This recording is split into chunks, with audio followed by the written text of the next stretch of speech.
Allahu Allahu Allahu Allah Allahu Allahu Allahu Allah. Assalamualaikum warahmatullahi wabarakatuh. Alhamdulillah wassalatu wassalamu ala Rasulillah wa ala alihi washabihi wa man walah. Alhamdulillah, kita bersyukur kepada Allah di atas segala nikmat yang diberikan, dan mudah-mudahan Allah golongkan kita daripada golongan orang yang bersabar di atas segala ujian yang diberikan oleh Allah Subhanahu wa taala kepada kita. Nabi sallallahu alaihi wasallam menyebutkan dengan satu gambaran seorang mukmin yang baik di dalam satu hadis Nabi, ajaban li amrin mu'min li'anna amrahu kullahu khair wa laysa dzalika illa lil mu'min. Sangat menakjubkan keadaan dan hal orang yang beriman, kerana semua berada dalam keadaan yang baik. Walaysa dzalika illa lil mu'min. Tidaklah mampu untuk berada dalam keadaan tersebut melainkan benar-benar ia beriman kepada Allah Taala. Bagaimana keadaannya? Idza asabatuhu sarra'u syakara. Apabila diberikan nikmat maka dia akan bersyukur. Wa idza asabatuhu dharra'u sabara. Bila diberikan ujian maka mereka akan bersabar. Subhanallah, seorang yang beriman kepada Allah Subhanahu wa taala, ia tidak akan berbicara melainkan dengan sesuatu yang diredai oleh Allah Subhanahu wa taala, walaupun dalam keadaan yang bagaimana sekalipun ia tetap akan berbicara tentang sesuatu yang menyebabkan dirinya diredai oleh Allah Subhanahu wa taala. Kerana katanya ulama, al-lisan jirmuhu saghir wa jurmuhu kabir. Lisan ni bentuknya kecil, yang kita lihat ni kecil, tetapi dosanya besar. Dengan sebab itu Al-Imam Ghazali menyebutkan belasan daripada penyakit lidah di dalam kitab Minhajul Abidin wa Bidayatul Hidayah, juga dalam kitab Qabsun Nurul Mubin. Habib Muhammad sebutkan 20 penyakit lisan.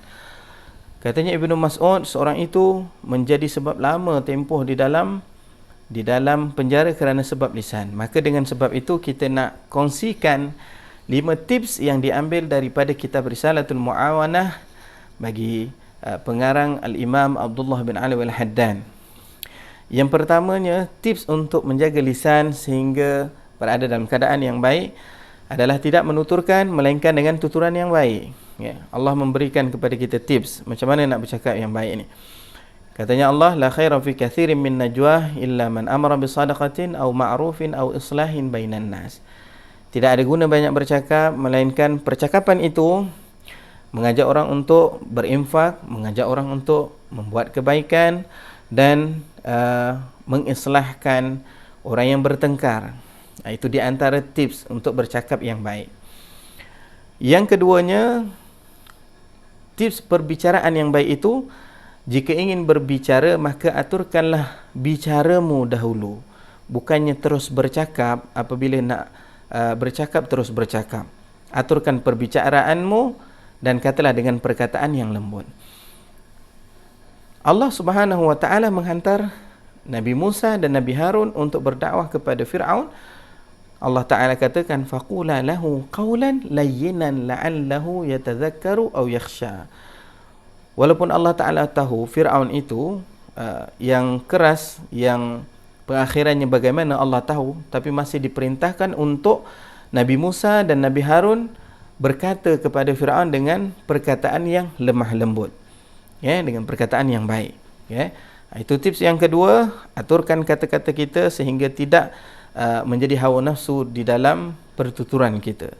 Yang ketiga, mendengar orang berbicara dengan kita, yakni jangan putuskan kata-kata orang yang sedang berbicara.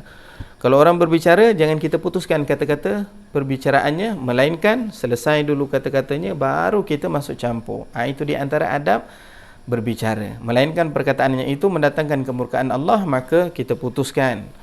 Itu adab yang ketiga, jangan putuskan kata-kata orang yang sedang berbicara. Yang keempat, hindari masuk campur dalam cerita orang lain. Orang sedang bercerita, walaupun cerita itu kita tahu, cuba kita dengarkan dulu ceritanya sampai selesai, baru kita menyapa ataupun masuk campur dalam perkataan tersebut. Itu yang keempat. Yang kelima, hindarilah sesuatu bicara yang bukan urusan kita. Orang yang baik, dia tidak akan bercakap melainkan sesuatu yang melibatkan tentang urusannya. Kalau bukan urusannya, maka ditinggalkan. Kata Nabi SAW, min husnil islami mar'i tarkuhu ma la ya'ni. Di antara tanda baiknya Islam seorang itu, dia akan meninggalkan sesuatu yang perkara yang sia-sia, yakni dia akan tinggalkan. Mudah-mudahan Allah menjadikan kita daripada golongan yang dapat menjaga lisan kita, bicara kita, dan mudah-mudahan dengan lisan kita ini dapat meninggikan lagi kedudukan kita di sisi Allah dengan berzikir, membaca Al-Quran, dan berselawat ke atas Nabi SAW. Assalamualaikum warahmatullahi wabarakatuh. Allah